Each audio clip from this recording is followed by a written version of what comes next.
The next 3 points directly refer to Nightline, so I'll try and answer them all in one go.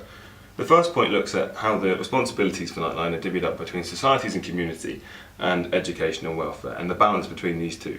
The way I see it is it'd be my responsibility to make sure you guys can function, make sure that Nightline gets its support, funding, and the publicity it needs to run. While education and welfare is more based around kind of supporting you guys as individuals, making sure that the stresses of running this society don't get to you. It's a fantastic thing. I think it's one of the best things we've got going in Bangor, and I really, really hope that we can continue to support you guys. The next point about Nightline is how to raise their profile within the student community and with the staff at Bangor. When I joined, the number was much more widely publicised. It was available on the back of your library card as well as all over the place. I think we've kind of filtered out a bit. It's no longer on the back of the library cards, even though there's been a movement with the student union to get it put back on, but this has kind of hit a brick wall at the library.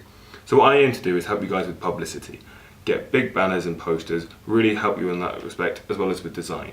I also think that people often assume that you guys are just with the really negative and difficult stuff to deal with, rather than the happy and lighter stuff. You're there to support any student, regardless of their issue, whether they are feeling depressed or homesick, or whether they just need a number for Pizza House.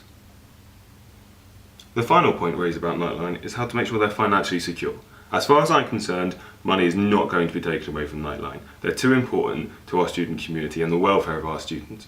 But if funding does become an issue at the SU in general, I want to make sure that we can get funding either from the university or from outside organisations. The work you guys do is fantastic, and I'm not going to let that slide.